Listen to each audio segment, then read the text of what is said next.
Hello everyone, welcome to NEET UG doubt cracker. और आज अपन केमिकल काइनेटिक्स के क्वेश्चन सॉल्व करेंगे। So the first question that we are going to solve is this question. अभी वो question अपन read करते हैं। क्वेश्चन में लिखा क्या है? The rate of reaction is expressed as 1/2 delta C by delta T. This delta is nothing but the average concentration by time. This is also rate is equals to 1/3 delta d by delta t is equals to 1/4 minus delta a by delta t is equals to minus delta b by delta t। अभी इसमें से ये minus का मतलब क्या है, किसी को पता है?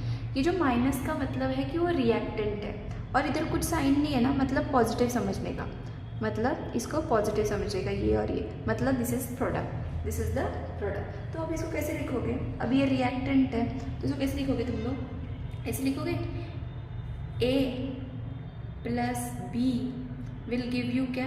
ये जो नीचे लिखा रहता है ना, it is nothing but the coefficient. ये जैसा कोएफिशिएंट लिखा है ना, ये कोएफिशिएंट है जिसको अपन केमिकल काइनेटिक्स में ऐसे नीचे लिखते हैं।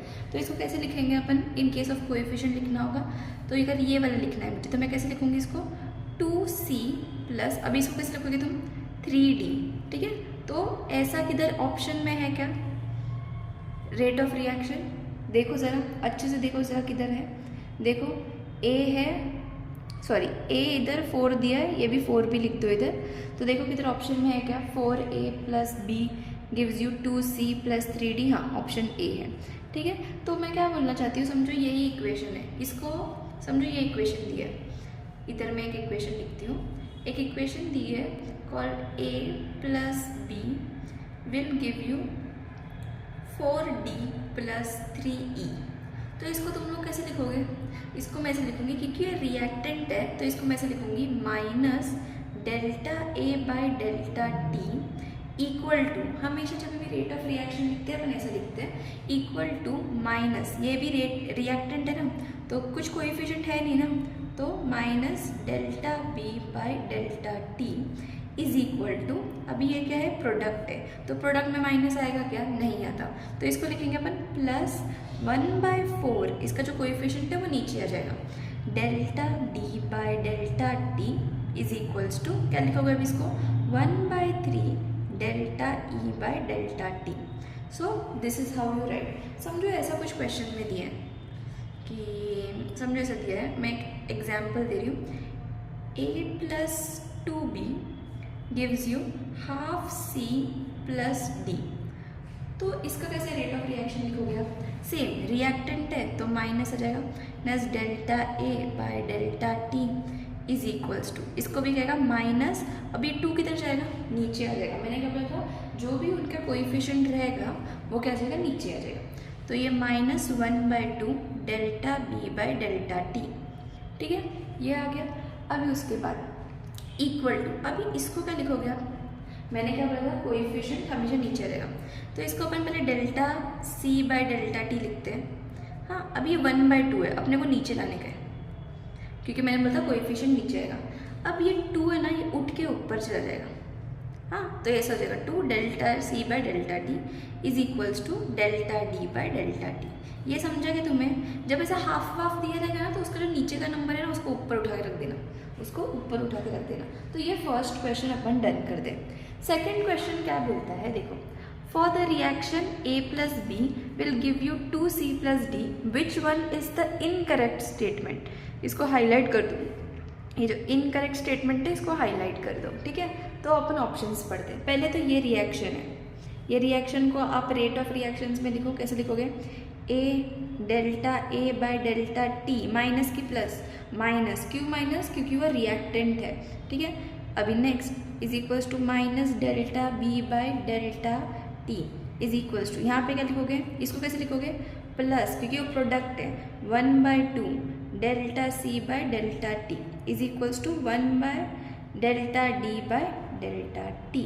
ठीक है, ये है मेरा। अब क्वेश्चन का फर्स्ट MCQ का क्वेश्चन का पढ़ो, क्या लिखा है इधर? मैंने सर मार्क नहीं किया, मैं ऐसे वैसे बता रही हूँ कि इधर लिखा है कि rate of disappearance of A, मतलब A तो रिएक्टेंट है भाई, डिसअपियर होगा, is equal to rate of disappearance of B। भाई करेक्ट है ना, जितना ये डिसअपियर कर रहा है उतना ये भी डिसअपियर करेगा, क्योंकि दोनों कोएफिशिएंट है क्या? नहीं है, तो ये स्टेटमेंट करेक्ट है, ये स्टेटमेंट करेक्ट है, अपने को इनकरेक्ट फाइंड आउट करना है। नेक्स्ट ऑप्शन क्या दिया है, अब नेक्स्ट ऑप्शन में दिया है कि rate of disappearance of A is equals to rate of disappearance of B. D सही है कि नहीं? अरे भाई दोनों को स्टोकियोमेट्रिक क्वेश्चन नहीं दिया है तो दोनों भी सेम क्वेश्चन है और सही है दोनों, कि rate of disappearance of A is equals to rate of disappearance of D, तो ये भी करेक्ट है। अभी नेक्स्ट क्या लिखा है, rate of disappearance of B is twice the rate of disappearance of C, है क्या? नहीं, इधर लिखा है कि इधर मुझे दिख रहा है कि rate of disappearance of B is half the rate of disappearance of C, दिख ही रहा है ना, तो मैं लिख सकती हूँ कि ये ऑप्शन कि rate of disappearance of B is half the rate of disappearance of C सही है। तो कौन सा ऑप्शन रॉन्ग है? ये, तो ये ऑप्शन रॉन्ग है, इधर लिख देती हूँ ये ऑप्शन रॉन्ग है। अपने को इनकरेक्ट पूछा था ना, तो ये इनकरेक्ट हो गया। अभी नेक्स्ट क्वेश्चन, अभी द नेक्स्ट क्वेश्चन, अभी वो नेक्स्ट क्वेश्चन कौन सा है अपना, देखो third question, the rate constant is numerically the same for 3 reactions of first order, second order and third order. मतलब rate constant of first order, second order, third order same है, okay ऐसा बोला है उधर, सेम है। Which one is true for rate of 3 reaction if concentration of reactant is greater than 1। अरे बाप रे, मुझे पता है rate of reaction, rate constant क्या होता है कि ये फर्स्ट ऑर्डर का, ये सेकेंड ऑर्डर का और थर्ड ऑर्डर का सेम है, ऐसा फर्स्ट में लिखा है, ये देखो इधर सेम लिखा है और ये रेट कांस्टेंट है for first, second and third order same है। अपने को रेट ऑफ रिएक्शन निकालना है, अपने को R1 निकालना है। R1 मतलब फर्स्ट ऑर्डर का, सेकेंड ऑर्डर और थर्ड ऑर्डर का। अब मुझे बता, फर्स्ट ऑर्डर का अपन ऐसे लिखते हैं ना, रेट इज इक्वल्स टू के इंटू कॉन्सेंट्रेशन इंटू 1, ऐसा लिखते हैं ना। फिर उसके बाद क्या लिखते हैं, सेकेंड का कैसे लिखेंगे, K is equals to concentration of 2, और थर्ड का लिखेंगे K is equals to concentration of 3। देख क्या बोला है इधर, which one is the true for rate of 3 reactions if concentration of reactant is greater than 1 molar.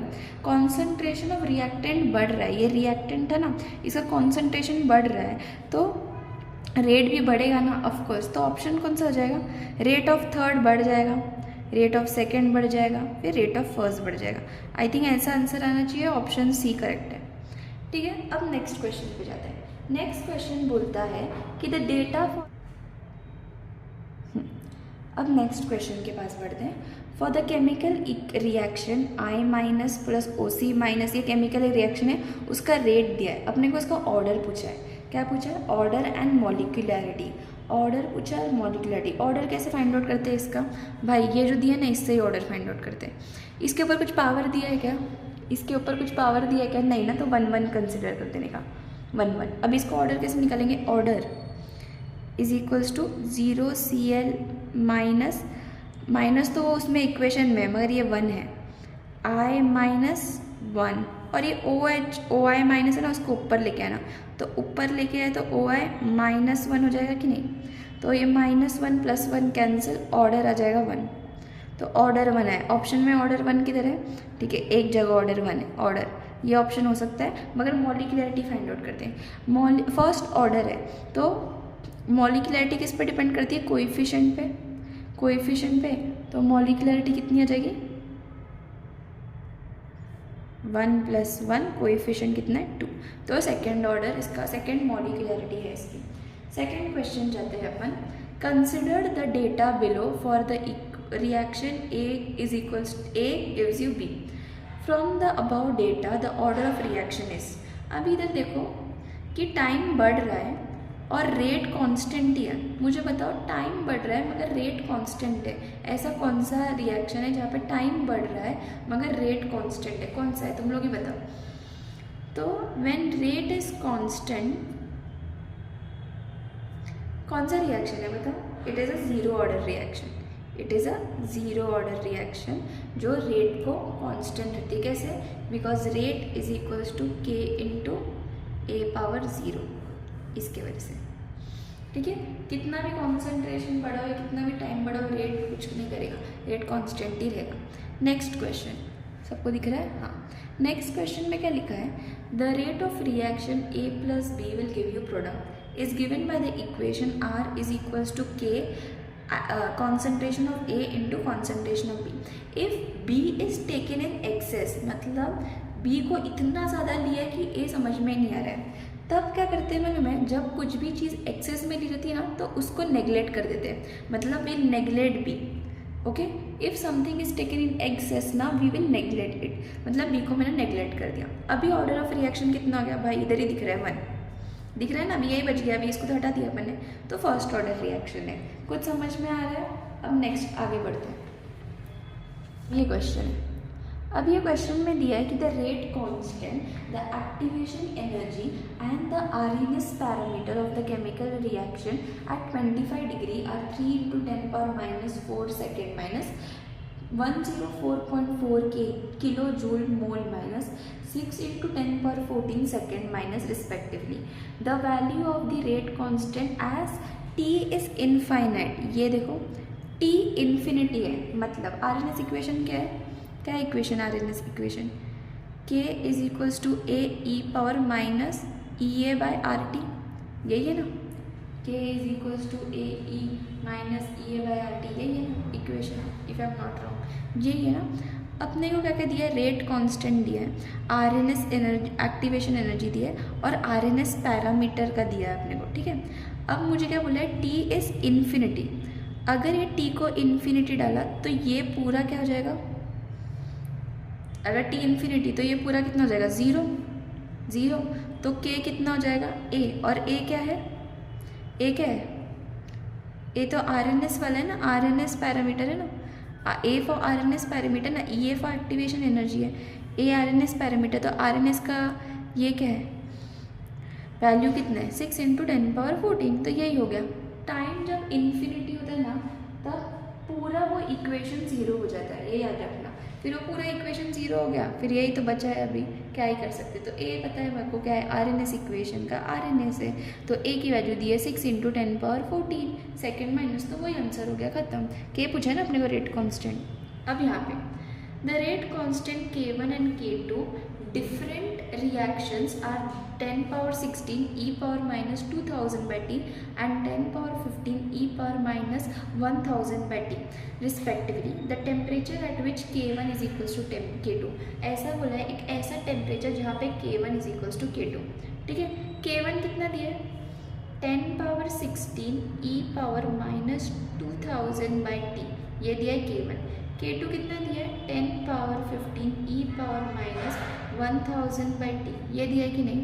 पहले मैं इसको हटा दूँ, ये 10⁻15 है, इसको हटाया, इसको नीचे डालने का मतलब ऐसे 10⁻16 by 10⁻15 e power minus 2000 by t is equals to e power minus 1000 by t.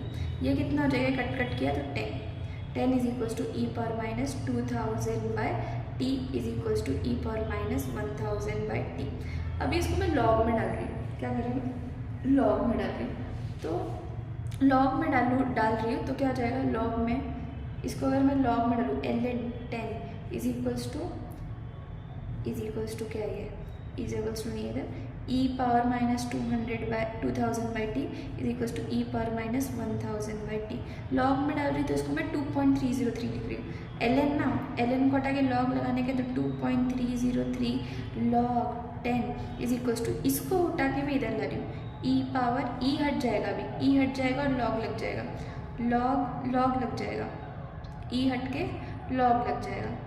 तो log of -1000 by t plus 2000 by t, तो ये log 10 कितना है, 1 to 2.303 इज इक्वल्स टू कितना हो जाएगा, ये कितना हो जाएगा, log of -1 plus 1000 by t. अभी t फाइंड आउट करना है, ये e आई थिंक कैंसिल हो जाएगा और यही बचेगा, ये e आई थिंक कैंसिल हो जाएगा, ये बचेगा.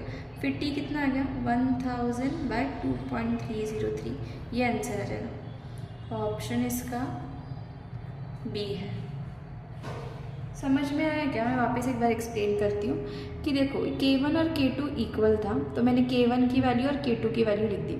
फिर उसके बाद मैंने 10⁻15 को नीचे लाया और 10⁻16 से डिवाइड किया तो 10 आ गया. फिर ई और ये लिखा और ये वैसा वैसा लिखा। फिर ये जो 10 था ना इसको लॉग में कर दिया, तो जब लॉग में किया ना तो ये 2.303 हो गया लॉग 10 और ये ई चला गया जब मैं इसको लॉग में की, तो बच्चा सिर्फ यही। अब ये जो बच्चा है ना इसको मैंने इधर लाया और इसको ऑफकोर्स माइनस को इधर लाऊंगी तो प्लस हो जाएगा, तो ये 1000/t हो गया। फिर ये टी को इधर ला के 2.303 इधर ला गया, फिर टी आ गया, फिर ये टी का आंसर है। कभी कभी आपको बहुत लॉजिक भी लगाना पड़ता है जो हमने लगाया था कभी कभी, मगर ठीक है। अभी आगे बढ़ते हैं। नेक्स्ट क्वेश्चन लिखा है कि for an elementary process, elementary मतलब वो रिएक्शन एक स्टेप में हो गई, 2x + y gives you z + y, the molecularity is. Elementary मतलब वन रिएक्शन में एक ही स्टेप में रिएक्शन हो गया, तो इसकी मॉलिकुलरिटी कैलकुलेट कर सकते हैं ना तुम लोग, कितनी है मॉलिकुलरिटी मतलब कोएफिशिएंट, एक ही स्टेप में रिएक्शन हुई, तो स्लो वो लिखा नहीं है, तो 2 + 1 इसकी मॉलिकुलरिटी 3 है। समझो उधर से प्रोसेस लिखा रहता और सिर्फ ऐसा दिया रहता तो ये रिएक्शन होती अनप्रिडिक्टेबल, क्यों? क्योंकि अपने को पता ही नहीं कितने स्टेप्स में रिएक्शन हुई थी। एलिमेंट्री में तो सिंगल स्टेप रिएक्शन, ये तो सबको ही पता है। अब नेक्स्ट क्वेश्चन, इधर क्या लिखा है, 3a gives you b + c, it will be zero order reaction when. Zero order reaction मतलब क्या होता है, rate is equals to k × a⁻0, ये होता है ना जीरो ऑर्डर रिएक्शन। तो इधर लिखा है कि ये रिएक्शन जीरो ऑर्डर कब होगी, फर्स्ट ऑप्शन पढ़ते हैं, जब the rate of reaction is proportional to a2। नहीं, मैंने पहले ही लिखा है कि rate of reaction is equals to rate constant a⁻0 होना चाहिए, 2 होना चाहिए क्या? नहीं, तो ये ऑप्शन तो नहीं है। The rate of reaction is same at any concentration of a, मतलब a का कॉन्सेंट्रेशन कितना भी बढ़ाओ रेट ऑफ रिएक्शन सेम ही रहेगा। a का कॉन्सेंट्रेशन कितना भी बढ़ाओ रेट ऑफ रिएक्शन सेम ही रहेगा। अभी समझो मैं इसको 10 कर दूँ मगर ऊपर 0 है तो क्या ही फायदा, it will be zero order when, तो ये ऑप्शन मुझे सही लग रहा है। अभी देखते हैं, the rate changes at any concentration of B and C. भाई बी एन सी पे तो डिपेंड ही नहीं करेगा, जीरो ऑर्डर तो पहले से दिख रहा है, ठीक है, तो ये तो नहीं। The rate of reaction doubles if concentration, नहीं, गलत है, एकदम ही गलत, तो ऑप्शन बी करेक्ट है। नेक्स्ट क्वेश्चन, अब ये नेक्स्ट क्वेश्चन क्या है, a reaction proceeds in 3 stage, the first stage is slow, okay, and involves 2 molecules of reaction, मतलब फर्स्ट स्टेज एकदम स्लो है और 2 मॉलिक्यूल्स है। फर्स्ट स्टेज एकदम स्लो है और उसमें 2 मॉलिक्यूल्स इन्वॉल्व है। नेक्स्ट लिखा है कि second and third stage are fast. अपने को ओवरऑल ऑर्डर ऑफ रिएक्शन पूछा है। अब मुझे बताओ कि अपन ऑर्डर ऑफ रिएक्शन का जैसे मल्टी स्टेप प्रोसेस रहता है तो अपन स्लोवेस्ट से निकालते हैं, तो स्लोवेस्ट तो फर्स्ट ही है, first is the slowest step. बाकी के 2 स्टेज कैसे फास्ट है, तो ऑर्डर ऑफ रिएक्शन कितना हो जाएगा भाई, फर्स्ट ऑर्डर रिएक्शन, क्योंकि फर्स्ट स्लो रिएक्शन है ना, इसलिए फर्स्ट ऑर्डर रिएक्शन। अपने को इक्वेशन भी नहीं दिए, अगर इक्वेशन दिया था तो समझ में था, इक्वेशन दिया रहेगा तो अपन इससे निकाल सकते थे उसके पावर से, मगर अभी कुछ भी नहीं दिया तो फर्स्ट ऑर्डर, फर्स्ट स्टेज है, स्लो है और खत्म, सेकेंड थर्ड नहीं है। जैसे next question, the half life of the first order reaction is 10 minute, मतलब टी हाफ लाइफ दिया फर्स्ट ऑर्डर 10 मिनट है। If initial amount is A0 दिया है, कितना है 0.08, ठीक है, and concentration eight same instant is this much, मतलब सेम इंस्टेंट पे उसका दूसरा कॉन्सेंट्रेशन हो गया 80 बोलते हो 0.01, ओके, देन टाइम, मतलब फाइनल कॉन्सेंट्रेशन 0.01 है, फिर टाइम पूछा है। अब देखा इसका देख 1/2 n is equals to AT/A0, ऐसे लिख सकते हो क्या? ये तुमने केमिकल न्यूक्लियर फिजिक्स में न्यूक्लियर चैप्टर है उसमें पढ़ा रहेगा।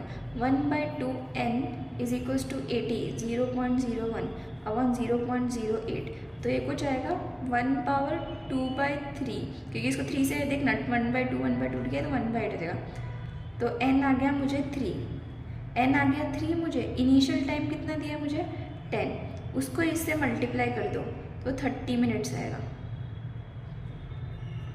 ये तुमने ना न्यूक्लियर चैप्टर में पढ़ा रहेगा। ये इसको मैंने 1/2 कैसे लिया, 1/2/3 कैसे किया, ये 0 कट करो, ये 1/8 हो गया ना, इसको 1/2 मल्टीप्लाई बाय 1/2 मल्टीप्लाई 1/2 किया तो 1/8 आएगा, और फिर n आ गया 3, अब ये 3 को टोटल टाइम से मल्टीप्लाई कर दो तो 30 मिनट्स आएगा, कि 30 मिनट्स में ये काम हुआ था। अभी बोला है कि for a first order reaction A gives you B, the rate the reaction rate at reactant concentration of 0.01 is found to be this much. क्या फाइंड होता है? रेट ऑफ रिएक्शन ना, the half life period of the reaction is, half life पूछा है। वापस एक बार पढ़ो। For the first order reaction A gives you B, the reaction rate of a reactant concentration is 0.01, okay, is found to be this much। मतलब rate of reaction दिया है, the reaction rate दिया है, द हाफ लाइफ पूछा है, ठीक है। Half life of first order पूछा है। What is the half life of first order? 0.693 by के फाइंड आउट करना पड़ेगा अपने को। के कैसे फाइंड आउट करोगे तुम? के कैसे फाइंड आउट करने के अपने को? के ना, तो फर्स्ट ऑर्डर बोला है ना, अपने को कॉन्सेंट्रेशन भी दिया है और अपने को रेट भी दिया है। तो रेट इज इक्वल्स टू के इंटू कॉन्सेंट्रेशन को ए लिखती हूँ इंटू 1 क्योंकि फर्स्ट ऑर्डर है। रेट कितना दिया है? 2 × 10⁻⁵। के नहीं पता और ये दिया है अपने को 0.011। 2 × 10⁻⁵ के, इसको अपन लिख सकती हूँ 10⁻²। इसको 10⁻² लिख सकती हूँ ना।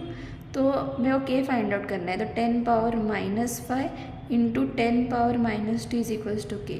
तो के कितना आ जाएगा? 2 × 10⁻³ के आ गया। अब टी हाफ लाइफ में डालो, T half life is equals to 0.693 by के।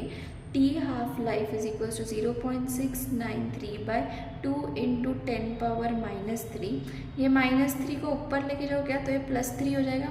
तो ये सब 0 0 हट जाएगा, तो आएगा 693 बाई 2। इसको किया तो 3, 4 और 6 कुछ इतना आ जाएगा, 346 में कुछ आ जाएगा। तो ऑप्शन ये होना चाहिए, डी ऑप्शन है, ठीक है। अब नेक्स्ट क्वेश्चन क्या लिखा है? Doubling the initial concentration of a reactant doubles the T half life of the reaction, then order of reaction is. क्या बोला है? जब मैंने इनिशियल कॉन्सेंट्रेशन समझो ए, जब मैंने डबल किया the concentration of the reaction, उसने टी हाफ लाइफ को डबल कर दिया। तो ये क्या है? कौन है ये? जीरो ऑर्डर रिएक्शन है, क्योंकि जीरो ऑर्डर रिएक्शन कितना है? A0/2k ना। तो ये जीरो ऑर्डर रिएक्शन है, क्योंकि जीरो ऑर्डर रिएक्शन में T half life depends upon concentration ना। तो this is a zero order reaction. Which order reaction? Zero order reaction. समझा? अब आगे बढ़ते हैं, ठीक है। अभी आगे क्या दिया है? A + B will give you a product, और उसमें क्या है? dx/dt is equals to K A power A B power B। If dx/dt is equals to K, then the value of A + B is, then the value of A + B is, ठीक है। dx/dt क्या दिया? के। पहले equation लिखो, dx/dt is equals to K A power A B power B। dx/dt क्या दिया? के। तो k is equals to K A power A B power B। अब ये के कट जाएगा, इधर 1 आ जाएगा। 1 is equals to A power A B power B। अब मुझे क्या वैल्यू? A + B की वैल्यू चाहिए, और A + B की वैल्यू है ना फर्स्ट ऑर्डर में चाहिए। क्यों फर्स्ट ऑर्डर? क्यों फर्स्ट ऑर्डर? मैं बोल रही हूँ क्यों फर्स्ट ऑर्डर होनी चाहिए? ये 1 के इक्वल में होनी चाहिए, 1 के इक्वल में होनी चाहिए। ये A + B है ना, 1 के इक्वल होनी चाहिए। तो कैसे निकालोगे 1 के इक्वल? कैसे इक्वल निकालोगे 1 के इक्वल?